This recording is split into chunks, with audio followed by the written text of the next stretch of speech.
நம்முடைய பேரன்பிற்கினிய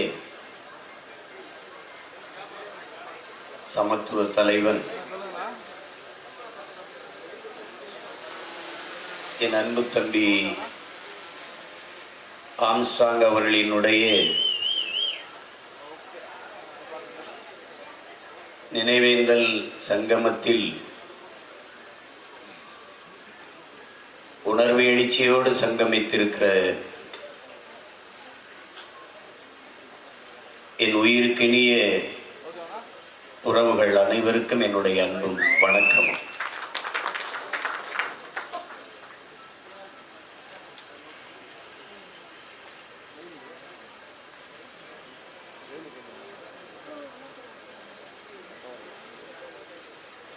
ஈழப்படுகொலை நடந்து கொண்டிருந்த காலகட்டத்தில் தொடர்ச்சியாக அதற்காக போராடி பல முறை சிறைப்படுத்தப்பட்டு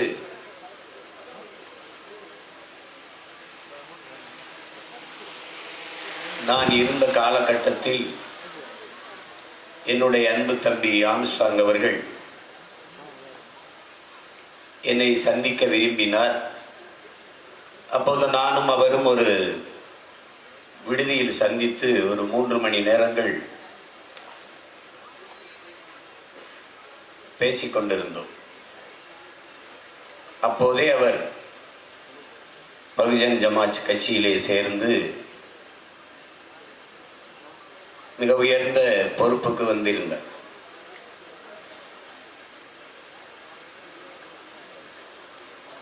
அப்ப எனக்கெல்லாம் ஒரு அந்த நேரத்தில் இருந்த வருத்தத்தை தம்பியிடத்திலே பகிர்ந்து கொண்டேன். நான் காங்கிரஸ் குடும்பத்திலிருந்து அந்த பின்னணியிலிருந்து வளர்ந்து வந்திருந்தாலும் பிறகு திராவிட இயக்கங்களின் மீது பற்றுக்கொண்டு அதிலே பயணித்திருந்தாலும் கண்முன்னே நம் இனச்சாவு இதை நிகழ்த்தியவர்கள் நடத்தியவர்கள் எல்லாம் யார் என்று தெரிந்த பிறகு இந்தியம் திராவிடம் இந்த பற்றுகள் எல்லாம் தகர்ந்து விழுந்து விட்டது. அப்போது என் தம்பி ஆம்ஸ்ட்ராங் இந்திய தேசிய அரசியலிலே பகுஜன் சமாஜ் கட்சியிலே தமிழ்நாட்டின் மாநில பொறுப்பிலே இருந்தார். ஒரு 2 பேர் நீண்ட நேரம் அது நான் தமிழ் தேசிய அரசியலை எடுத்து பேச, அவர் இந்திய தேசிய அரசியலை பேச, இருவரும் அதே அன்போடு அவரவர் நிலைப்பாட்டோடு ஒரே இலக்கை நோக்கி பயணிக்க தொடங்கினோம். ஒன்றை என்னிடம் இளைய என் தம்பி தங்கைகளுக்கு நான் பதிவு செய்ய விரும்புகிறேன். ஒரு இளைஞன், அதுவும் மிக கீழ்நிலையிலிருந்து வளர்ந்து வருகிற ஒரு இளைஞன் தான் சிறப்பாக வாழ வேண்டும்,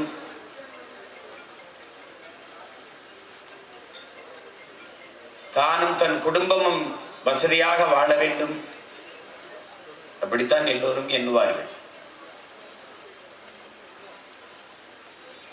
ஆனால் என்னுடைய தம்பி ஆம்ஸ்ட்ராங் அவர்கள் தான் கல்வி கற்று உயர்ந்த நிலைக்கு வந்தது போல தான் சார்ந்த சமூகத்தில் இருக்கிற ஒவ்வொரு மகனும் ஒவ்வொரு பிள்ளையும் வர வேண்டும் என்று எண்ணிய ஒரு மகத்தான தலைவன் ஆம்ஸ்ட்ராங் அவர்.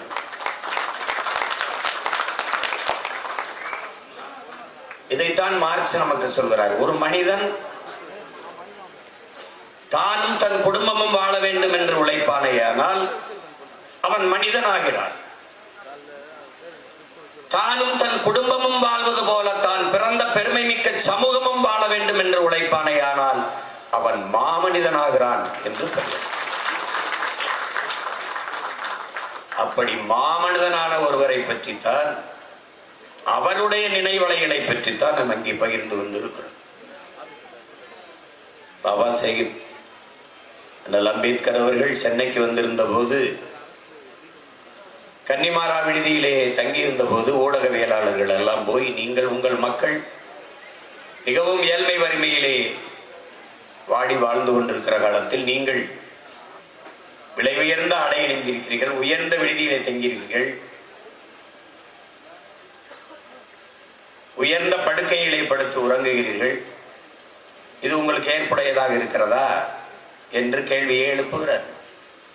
அதற்கு அண்ணல் தந்த மறுமொழி, ஆனால் அவர்களே கேட்கிறார்கள். காந்தியார் அவர்கள் ஒரு கோமணத்தை கட்டிக்கொண்டு தெருவிலே குப்பைகளை கொட்டிக் கொண்டிருக்கிறார், அவர் எளிமையாக இருக்கிறார், நீங்கள் இப்படி வசதியான உடை உடுத்தி இப்படி இருக்கிறீர்களே என்ற கேள்வி எழுப்பியதற்கு அண்ணல் அம்பேத்கர் அவர்கள் பதிவு செய்த செய்தி,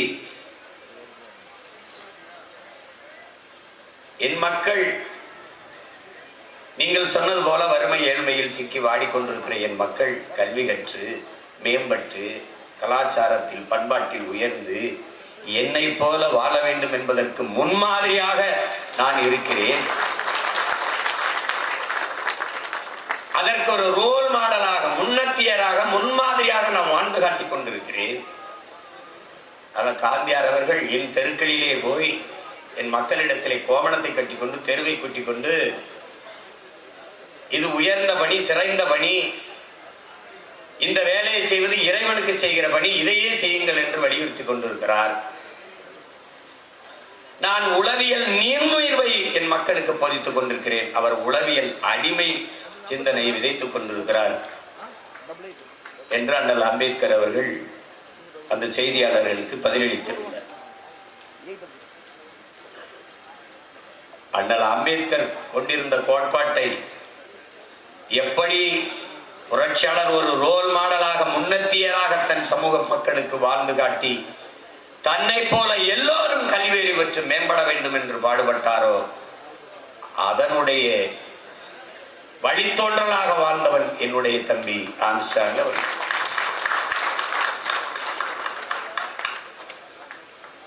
அறிவாசான் என்று அண்ணல் அம்பேத்கரை சொல்வது வெறும் புகழ்ச்சிக்கு அல்ல என் உடன் பிறந்தார்களே.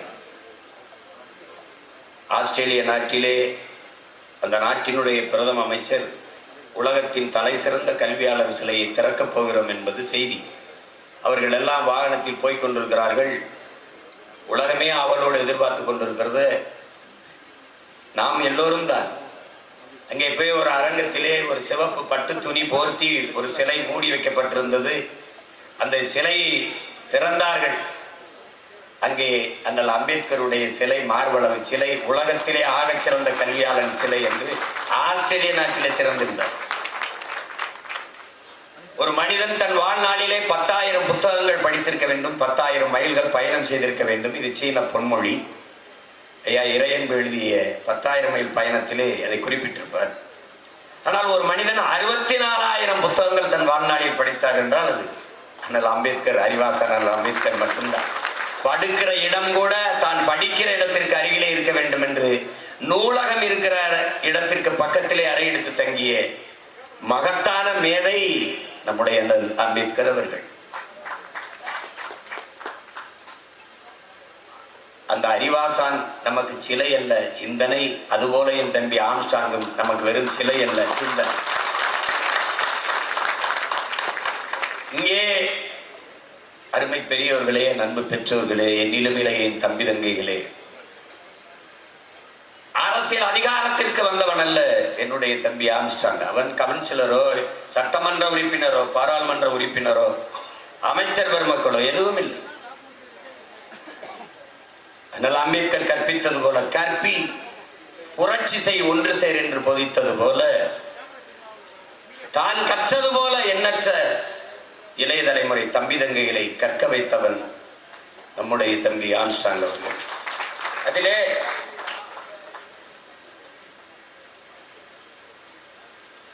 அதிகாரத்தில் இருந்தவர்கள் எல்லாம் செய்ய தவறிய ஒன்றை, கல்வி மறுக்கப்பட்ட சமூகத்தில் இருக்கிற தமிழ் குடிகளில் எவ்வழி செல்வதென்று தட்டுக்கட்டு தவித்து நின்ற தம்பி தங்கைகளை தேடி பிடித்து தான் படித்தது போலவே பல ஆயிரம் பேரை சட்டம் படிக்க வைத்த ஒரு கல்வி வள்ளல் தம்பி ஆம்ஸ்ட்ராங் என்பதில் எவருக்கும் மாற்று கருத்து இருக்க முடியாது. இதையெல்லாம் உயர் பதவிக்கு வந்தவர்கள் செய்திருக்க வேண்டும். ஆனால் ஏதோ ஒரு ஓரத்தில் இருந்து எவருக்குமே தெரியாமல் பல ஆயிரம் பேரை தன்னை போலவே சட்டம் படித்து சட்ட மேதைகளாக மாற்றிய மகன் நம்முடைய அன்பு தம்பி ஆம்ஸ்ட்ராங் அவர்கள்.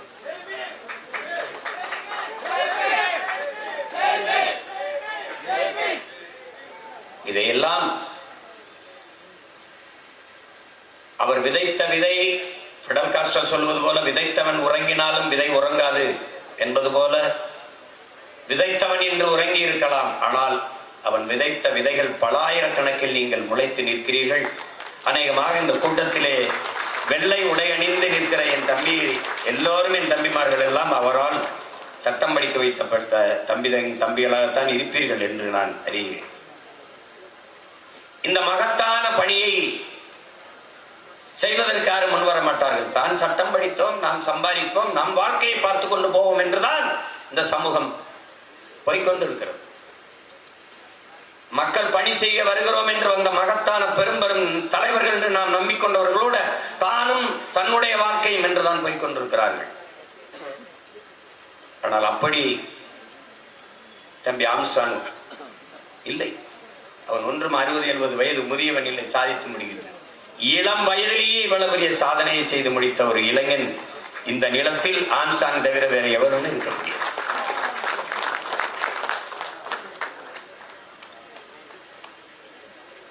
வண்டியிலே வரும்போது, வன்னூர்தியிலிருந்து இறங்கி வரும்போது என்னிடத்தில் ஓராண்டு ஓடிவிட்டது அதற்குள்ளேயே. இங்கே சொன்னவர் கூட சொன்னார்கள், தம்பியினுடைய உடல் கிடத்தியிருந்த இடத்தில் நான் வந்து பார்க்கும்போது மிகுந்த மனவழியை அடைந்தேன். இந்த நாட்டில் இத்தனை லட்சக்கணக்கான மக்களால் நேசிக்கப்படக்கூடிய ஒரு தலைவனுக்கு பாதுகாப்பில்லை, தன் வீட்டு வாசலிலேயே வெட்டி கொன்றுவிட முடியும் என்கிற நிலை இருக்குமானால் இது எப்படிப்பட்ட சமூகம், எப்படிப்பட்ட நாடு? சாதாரண குடிகளுக்கு என்ன பாதுகாப்பு இருக்கும் என்கிற கேள்வி எல்லோருக்கும் எழும். கொன்று விட்டார்கள். தம்பி இன்று நம்மோடு இல்லை, உயிரோடு இல்லை, அது உண்மை. ஆனால் யார் கொன்றார்கள், எதற்காக கொண்டார்கள், எவ்வளவு நாள் திட்டமிட்டுக் கொண்டார்கள், எந்த நடவடிக்கையும் இல்லை. இந்த கேள்வி ஒவ்வொரு மகனுக்கும் எழ வேண்டும். கைது செய்தார்கள், இவர்கள் தான் கொலை செய்திருப்பார்கள் என்று. கைது செய்தவர்களை நீங்கள் கவனிங்கள். கிழக்கு கடற்கரை சாலையில் ஒருவர் திராவிட முன்னேற்ற கழக கட்சி கொடியை கட்டி ஒரு மகிழ்வுந்திலே போகிறார்கள் 4-5 இளைஞர். அப்போது முன்னாடி போன பெண்கள் போய்கொண்டிருந்த மகிழ்வுந்திலே போய் தகராறு செய்து ஒரு பிரச்சனை ஆகிறது. அதை யாரோ எடுத்து போட்டு திரும்ப திரும்ப பேசுபொருளான பிறகு அந்த வண்டியிலே பயணித்த இளைஞர்களை பிடித்து அது காவல்துறை வண்டியிலே வச்சு பேச விடுகிறார்கள். நாங்கள் அதிமுக காரர்கள், நாங்கள் இந்த டோல், இந்த சுங்கச்சாவடியில் விசாரணைக்கு பயந்து, அதுக்கு பயந்து இந்த திமுக கொடியை கட்டி கொண்டு போனோம் என்று பேச விடுகிறார்கள். உடனடியாக அவனை வாக்குமூலம், அவனே பேச விடுகிற இந்த அதிகாரங்கள், ஆம்ஸ்ட்ராங் கொலையாளிகள் என்று கைது செய்யப்பட்டவர்களுடைய வாக்குமூலம் எங்க? நீங்கள் எல்லாம் யார்? எதற்காக ஆம்ஸ்ட்ராங் என்கிற ஒரு தலைவனை கொள்ள வேண்டிய தேவை உங்களுக்கு வந்தது? காரணம் என்ன? யாருடைய மூளையில் உதித்த சிந்தனை ஆம்ஸ்ட்ராங்கை கொலை செய்ய வேண்டும் என்று? அது ஓராண்டாக இங்கு இருக்கிற எவருக்கும் தெரியவில்லை. தமிழ் சமூகம் எல்லோருடைய கேள்வியும் அதுதான். யார் முதலாக இவரை கொள்ள வேண்டும் என்று சிந்தித்தவன் இவன். காரணம் என்ன? அந்த திட்டத்தை வகுத்தவன் யார்? நீ கைது செய்தவன் கூலிக்கு செய்த கொலையாளி, அவனுக்கும் இந்த ஆம்ஸ்ட்ராங்குக்கும் சம்பந்தமே இல்லை. அப்படி என்றால் முதலாக இந்த கொடிய சிந்தனை உதித்தவது எவன் மூளை?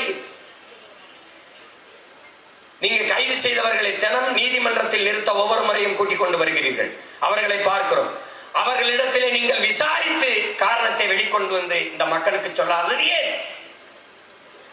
இதற்காக நாங்கள் கொன்றோம், இவர்தான் சொன்னார், நாங்கள் இதற்காக செய்தோம் என்ற காரணம் இங்கு இருக்கிற எல்லோருக்கும் தெரிய வேண்டுமா வேண்டாம்? 3 பேரை சுட்டுக் கொண்டீர்கள். அவர்கள் யார்? அவர்கள் இந்த கொலைக்கு திட்டமிட்டார்களா? நேரடி கொலையாளிகளா? இந்த கொலைக்கும் அவர்களுக்கு என்ன சம்பந்தம்? ஆம்ஸ்ட்ராங்கை கொல்ல வேண்டும் என்கிற சிந்தனையை தூண்டியவர்கள் அவர்கள் தானா? ஏதாவது பதில் இருக்கிறதா? ஒரு கொலையாளியை சுட்டுக் கொண்டு விடலாம் என்று சட்டம் இருக்குமானால், நடைமுறை இருக்குமானால், சிறைச்சாலையே அவசியம் இல்லை, எல்லாரும் சுட்டுக்கோட்டு போட்டு போய்கொண்டே இருக்கலாமே. இது எந்த மாதிரியான அணுகுமுறை? திரும்ப திரும்ப கேட்கிறேன், அந்த 3 பேரை தம்பி ஆம்ஸ்ட்ராங் கொலையாளிகள் சொல்லி சுட்டீர்களே, ஏன்? அதற்கு காரணம் சொல்லுங்கள் என்று கேட்கிறேன். ஒருவர் கூட சொல்லுங்க. அதற்கு எதற்கு என்ன காரணம்? சிறையில் இருக்கிறவர்களிடத்தில் ஏன் விசாரித்து அவர்களிடம் இந்த காவல்துறை பெற்ற வாக்குமூலம் என்ன? ஓராண்டு ஓடிவிட்டது. ஆனால் என்றைக்காவது ஒரு நாள் நீங்கள் இதற்கு பதில் சொல்லித்தானே வேண்டும். அவர் யார் என்பது எங்களுக்கு தெரிய வரத்தானே வேண்டும். எப்படிப்பட்டது? தம்பி ஆம்ஸ்ட்ராங் கொலையில் மட்டுமல்ல என் உடன் பிறந்தார்களே, தூத்துக்குடி துப்பாக்கி சூட்டில் மனு கொடுக்கத்தானே மக்கள் வந்தார்கள். மாவட்ட ஆட்சியரிடத்திலே மனு கொடுக்க வருகிற மக்கள் கலவரம் செய்வார்கள் என்று முன்னெச்சரிக்கையாக நீங்கள் கண்ணீர் புகை கொண்டு தண்ணீர் துப்பாக்கி தொலை தூரத்தில் இருந்து குறிபாத்து சுடக்கூடிய ஸ்னைப்பர் என்ற துப்பாக்கியோடு காத்திருந்தது எப்படி? மனு கொடுக்க வந்த மக்களை சுட்டுக் கொள்ள உத்தரவு பிறப்பித்தது யார்? இதற்கு பதில் உண்டா? கொடைநாட்டில் 5 பேர் செத்தான், கொன்றார்கள். கொல்ல சொன்னது யார்? ஒரு நிமிடம் கூட முன்னாள் முதலமைச்சர் வீட்டிலே ஒரு நிமிடம் கூட மின்சாரம் அணையாது. தனி தடம், தனி டிரான்ஸ்பார்மர் வச்சு மின்சாரம் கொடுக்கிற இடத்திலே 1 மணி நேரம் மின்சாரம் அணைந்ததற்கு காரணம் என்ன? முதலமைச்சர் வீட்டிலே இருந்தவர்களை கொலை செய்ய சொன்னது யார்? இதற்கு பதில். அண்ணா பல்கலைக்கழகத்திலே ஞானதேசிகன் கைது. இந்த செயலை என்று எவ்வளவு காலமாக செய்கிறார்? என்ன துணிவிலே செய்கிறார்? எத்தனை பெண்களிடத்தில் இது மாதிரி அணுகி இருக்கிறார்? இந்த கேள்விகளுக்கெல்லாம் எந்த இடத்திலாவது பதில் இருக்கிறதா என்னுடன் பிறந்தார்களே? இல்லை. இப்போது கூட திருப்போணத்தில் அஜித் அவர்களுடைய அடித்துக் கொன்ற காவலர்கள், அவர்களை சீருடை இல்லாத காவலர்களை அனுப்பி அடித்து விசாரிக்க சொன்னது அந்த அதிகாரியா? அதானே கேள்வி. எத்தனை எத்தனை கேள்விகள் இந்த நிலத்திலே. ஆனாலும் இந்த நாட்டில் சட்டம் படித்த தம்பிகள், சட்டம் படித்தவன் முன்னாடி நின்று பேசுகிறோம். சட்டம் ஒழுங்கு, சட்டம் இருக்கிறது, ஒழுங்கு இருக்கிறதா என்பதுதான் கேள்வி.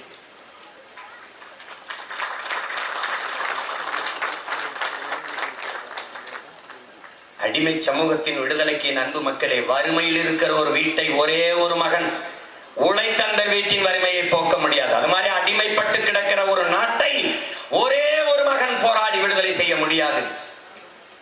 ஒரு ஆம்ஸ்ட்ராங் நமக்கு பத்தாது. இனி ஒவ்வொருவனும் ஆம்ஸ்ட்ராங்காக மாறுவதை தவிர நமக்கு வழி கிடையாது.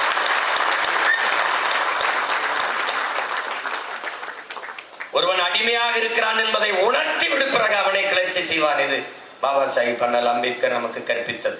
நாம் அடிமைகள் என்பதை உணர்ந்து தெளிந்த பிறகும் நாம் கிளர்ச்சி செய்யவில்லை என்றால் இந்த இனம் எழுச்சி பெறுவதும் மீட்சி பெறுவதும் விடுதலை பெறுவதும் வாய்ப்பே கிடையாது. ஒரே ஒரு தலைவன் நமக்கு அரிதினும் அரிதாக பிறந்தான், ஆம்ஸ்ட்ராங். தன்னை பற்றி சிந்திக்காமல் தான் பிறந்த சமூகத்தை பற்றி சிந்தித்தான். அது கல்வி பற்றி மேம்பட்டு உயர வேண்டும் என்று உழைத்தான். அவன் இன்று நம்மோடு இல்லை, ஆனால் அவன் கனவு நம் கையோடு இருக்கிறது, நம் தோள்களில் சுமத்தப்பட்டிருக்கிறது.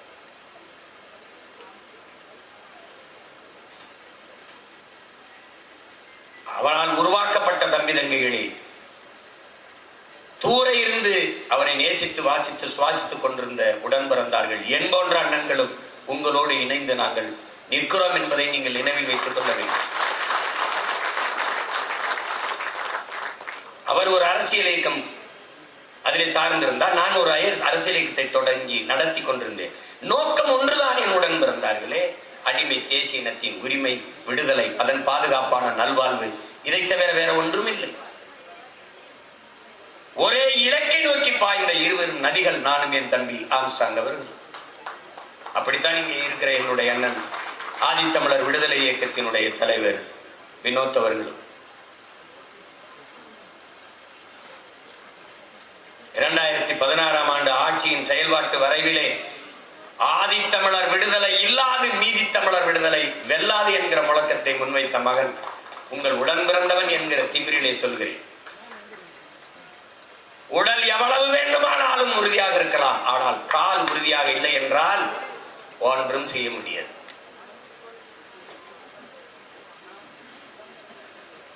அதை கவனத்தில் வைத்துக் கொண்டு ஒன்றுபட்டு இயங்க வேண்டிய தேவை வருகிறது. அதான் கற்பி புரட்சி செய் ஒன்று சேர் என்ற நம்ம புரட்சியாளரின் போதனைக்கு ஏற்ப நாம் எல்லாம் ஒன்றிணைய வேண்டிய கால தேவை உருவாகி இருக்கிறது. ஆம்ஸ்ட்ராங் இருந்து நம்மை எல்லாம் எவ்வளவு உணர்வு சூடேற்றி உசிப்பி எழுப்புவாரோ அதைவிட இறந்து சிந்திய ரத்த துளிகளால் நம்மை எல்லாம் பல மடங்கு உணர்வு சூடேற்றி உசிப்பி இருக்கிறார் என்பதை நான் நினைவில் வைத்துக் கொள்ள வேண்டும்.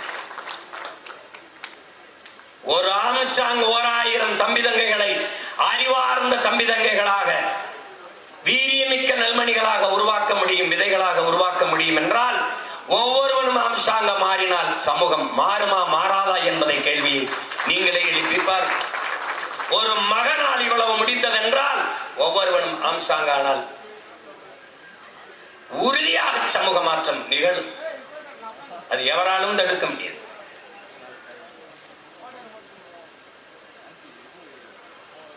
இழந்துவிட்ட உரிமைகளை பிச்சை கேட்டு பெற முடியாது, போராடித்தான் பெற்றாக வேண்டும் என்கிறார் பாபா சாஹிப் அண்ணல் அம்பேத்கர் அவர்கள். இது நாம் போராடி பெற வேண்டிய, புலம்பிக் கொண்டிருக்கக்கூடிய காலம் அல்ல, போராடி பெற வேண்டிய காலம். தம்பியை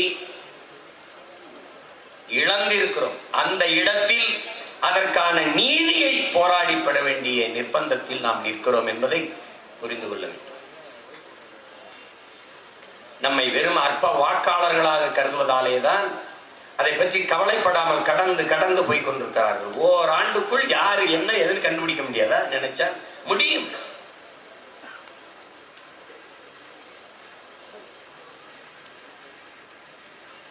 நான் கூட கேட்டேன், நீங்க எப்படி இந்த ஆம்ஸ்ட்ராங்கு இதை இவ்வளவு கவனக்குறைவா விட்டீர்கள் என்று. காவல்துறைகள் சொல்கிறார், நாங்கள் 2 முறை எச்சரித்தோம் என்கிறார். உங்கள் உயிருக்கு ஆபத்து இருக்கிறது, அதாவது த்ரெட்டன் இருக்கிறது என்று எச்சரித்தோம். எச்சரிப்பது காவல்துறையின் வேலை இல்லையே, பாதுகாப்பதுதான் காவல்துறையின் வேலை. எச்சரிப்பது என்னுடைய தம்பிகள் கூட தான் என்னை சொல்வார்கள், அண்ணா பாதுகாப்பா இருங்கண்ணா, அண்ணா பத்திரம்னா, நீங்க கவனம் என்ன. அது காவல்துறையின் வேலை இல்ல. எச்சரிப்பது காவல்துறையின் வேலை இல்ல, பாதுகாப்பதுதான். எப்படி இருக்கிறது? 2 முறை நாங்கள் எச்சரித்தோம், அவர் கவனம் இல்லாமல் இருந்து விட்டார்கள். இது எப்படி? எவ்வளவு பொறுப்பற்ற பதில். சாதாரண வலையொலியில் யூடியூப்ல பேசுறான்ல, அவனுக்கெல்லாம் 2 போலீஸ் ப்ரொடெக்ஷன் கொடுத்துருக்கு இந்த நாடு. யாருன்னு நான் சொல்ல வேண்டியது. இந்த சமூக மாற்றத்திற்கு நின்ற மகத்தான ஒரு இளைஞனை பாதுகாக்க இந்த நாடு தவறிட்டது. பதர்களை பத்திரப்படுத்தி விட்டு வீரியமிக்க நெல்மணியை தொலைத்து விட்டார்கள். இவர்கள் கொடுமை. பேப்பர் மில்ல அந்த ஆலை இருக்கிற அந்த சாலைக்கு தம்பி பெயரை வைக்க சொல்லி வலியுறுத்தினேன் என்று. இன்று கோரிக்கை வைக்கிற இடத்திலே இருக்கிறோம், நாளை நிறைவேற்றுகிற இடத்திற்கு வருவோம், அவ்வளவுதான். எப்போதுமே என் உடன் பிறந்தார்களே, மக்களின் பிரச்சனைகளை, மக்களின் கோரிக்கைகளை அரசு கையில் எடுக்கவில்லை என்றால், கவனம் எடுக்கவில்லை என்றால், அதிகாரத்தை அரசை கையில் எடுப்பதை தவிர மக்களுக்கு வேற வழி இல்லை. இதைத்தான் அண்ணல் அம்பேத்கர் அதிகாரம் மிக வலிமையானது என்று போதிக்கிறார். அவரை வாசித்து நேசித்து அவர் வழித்தோன்றலாக வருகிற நான், அதிகாரம் மிக வலிமையானது, அதை அடைந்து விட்டால் அனைத்தும் எளிமையானது என்பதை பின் சேர்த்தேன். அதிகாரம் மிக வலிமையானது என்றார் அண்ணல் அம்பேத்கர். அந்த அதிகாரம் எம் மக்களுக்கானது என்பதை பின் சேர்த்து முழக்கத்தை முன்வைத்தேன். அனைத்து துன்பப்பூட்டுகளுக்குமான சாவி ஆட்சி அதிகாரம் மட்டுமே என்கிற அதேதான் என் அன்பு தம்பி ஆம்ஸ்ட்ராங் வலியுறுத்துறான். நமக்கு 2 இலக்கே ஆட்சி அதிகாரம் தான். அதை அடைவதற்கு முன்பு அவர் சொல்வது, நாம் ஆட்சியாளர்கள் என்கிற உளவியல் நிமிர்வு வர வேண்டும்.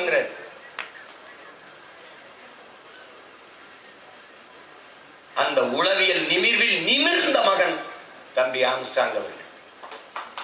முதல்ல நான் யாருன்னு இருக்கின்ற, நான் நிமிரணும்ல. நீ தாழ்த்தப்பட்டவன் சொன்ன நான் தாழ்த்தப்பட்டவன் ஆயிடுவேன். உன் வார்த்தையே பார், நான் தாழ்ந்தவன் அல்ல, தாழ்த்தப்பட்டவன். யாரால், எவனால், எப்போது? இந்த கேள்வி எழுதுதா? நான் தாழ்ந்தவன் அல்ல, நான் தமிழன், அது ஆதி தமிழன். எங்களுடைய புரட்சி பாவலர் சொல்கிறார், தமிழன் பெருமைக்குரியவன். காரணம், தமிழ் பெருங்குடியில் பிறந்ததனாலேயே தமிழன் பெருமைக்குரியவன்கிறார். நான் ஏண்டா தந்தவன்? உலகத்திற்கு அறிவியல், அரசியல், நாகரிகம், பண்பாடு, கலை, இலக்கியம் எல்லாவற்றையும் கற்றுக் கொடுத்தவன்.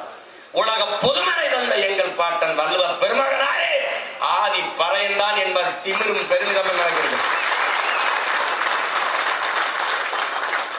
நீ வழிபடுகிற ஈஸ்வரன், ஈசன், சிவன் எல்லாம் ஆதி பாட்டன் எங்கள் இறைய பறையன்தான. நீனே சொல்லுகிறாய் சுடலை மாடன் என்று. நீ அப்படித்தானே சொல்லுத? கடவுளை கடன் கொடுத்து இறைவனை வழிபடுகிற இறைவனை இரவல் கொடுத்த இனத்தின் பிள்ளைகள் நாம். அந்த திமிரும் பெருமிதமும் வராத வரை நமக்கு நிமிர்வில்லை. நம்முடைய தாத்தா ரெட்டமலை சீனிவாசனை விட கல்வியாளர் வேணுமா தமிழ்நாட்டிலே? பிறப்பின் அடிப்படையிலே பேதம் பாராட்டுகிற இந்த வர்ணாசிரம கோட்பாடுகளுக்கு எதிராக ஒரு மாற்று கோட்பாட்டை உருவாக்கி கொள்ளாத வரை உனக்கு விடுதலை இல்லை.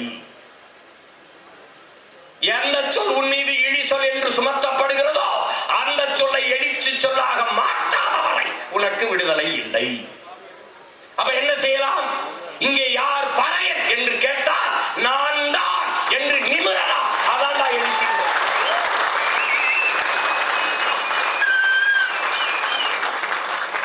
அந்த நிமிர்வு வராத வரை கடினம். இந்த கூட்டத்திலே அந்த துணிவோடும் தெளிவோடும் நிமிர்ந்த ஒருவன் தான் இன்று சிலையாக நிமிர்ந்து நிற்கிற என் உயிர் தம்பி ஆம்ஸ்ட்ராங் என்பதை அறிவார்ந்த தமிழ் சமூகத்தின் தம்பி தங்கைகள் புரிந்து கொள்ளது. அவன் கையை உயர்த்தினதே அண்ணனும் தம்பியும் ஒரே மாதிரி கையை உயர்த்தி நிற்கிறோம்.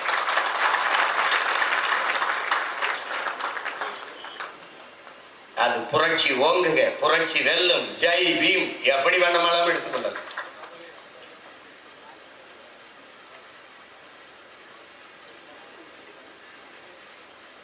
எப்படி பார்த்தாலும் இந்த இழப்பை நம்மால் ஈடுகட்ட முடியாது. ஆனால் தம்பிக்கு நாம் செய்ய வேண்டியது நீதியை பெற்றுக் கொடுத்து அவன் காலடியில் சமர்ப்பிக்க வேண்டும். அவனுடைய கனவை நாம் நிறைவேற்ற வேண்டும். அந்த உறுதியை நாம் ஏற்கணும். தாழ்ந்து வீழ்ந்து கிடக்கிற தமிழ் சமூகத்தின் மேம்பாடு, உயர்வு, அதுக்கு இருக்கிற ஒரே கருவி கல்வி, அறிவு. அது ஒன்றுதான். வாக்கு என்பது மக்களாட்சியை ஏற்றுக்கொண்ட ஒரு தத்துவத்தை ஏற்றுக்கொண்ட ஜனநாயக நாட்டிலே, மக்களாட்சி ஏற்றுக்கொண்ட நாட்டிலே வாக்கு என்பது வலிமை மிக்க கருவி, வலிமை மிக்க ஆயுதம். அண்ணலே நமக்கு போதிக்கிறார், என்னை கடவுளாக்கி வழிபடாவே கருவியாக்கி போராடு என்று. அப்படி தம்பி ஆம்ஸ்ட்ராங் என்பவன் நமக்கு வழிபடுகிற ஒரு ஆள் அல்ல. நாம் ஆயுதமாக அவனை கையிலே ஏந்தி, ஆம்ஸ்ட்ராங் என்பது வலிமை மிக்க ஆயுதம், வலிமை மிக்க கருவி. அதை எடுத்துக்கொண்டு களத்தில் நின்று போராடி நம் இன விடுதலை வென்று முடிக்க வேண்டும் என்கிற உறுதியை இந்நாளிலே ஏற்போம். என்னுடைய ஆருயிர் இளவல், என் அன்பு தம்பி, பகுஜன் சமாஜ் கட்சியினுடைய மாநில தலைவர், சமத்துவ தலைவன் ஆம்ஸ்ட்ராங் அவர்களுக்கு என்னுடைய உளப்பூர்வமான புகழ் வணக்கத்தை செலுத்துவதில் நான் பெருமை அடைகிறேன். அவனுடைய கனவு நம் கைகளில் இருக்கிறது. அதை நிறைவேற்றும் வரை சற்றும் தளர்ச்சியின்றி தொடர்ந்து போராடுவோம். உங்களோடு, உங்கள் உடன்பிறந்தான் இணைந்து நிற்பேன் என்கிற உறுதியை இந்நாளிலே தருகிறேன். புதிதாக தொடங்கப்பட்ட தமிழ்நாடு பகுஜன் சமாஜ் கட்சிக்கு என்னுடைய அன்பும் வாழ்த்துக்களும். தம்பி விட்டு சென்ற கனவை அவருடைய இணையால் பொற்கொடி அம்மையார் அவர்கள் நிறைவேற்றுவார்கள் என்று நான் நம்பி அவர்களுக்கு என் இதயபூர்வமான வாழ்த்துக்களை தெரிவிக்கிறேன்.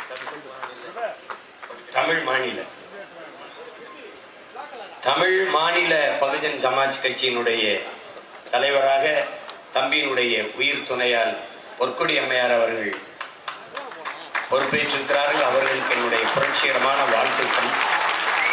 தம்பி விட்டு சென்ற பணியை நீங்கள் தொடர்ந்து சென்று அவருடைய கனவை வென்று முடியுங்கள். அதற்கு நாங்கள் எல்லோரும் உங்களுக்கு உறுதுணையாக இருப்போம் என்கிற உறுதியை தருகிறேன். உங்கள் அனைவருக்கும் என் அன்பும் வணக்கமும். என் ஆருயிர் தம்பி ஆம்ஸ்ட்ராங்குக்கு என்னுடைய புகழ் வணக்கம். நாம் தமிழர்.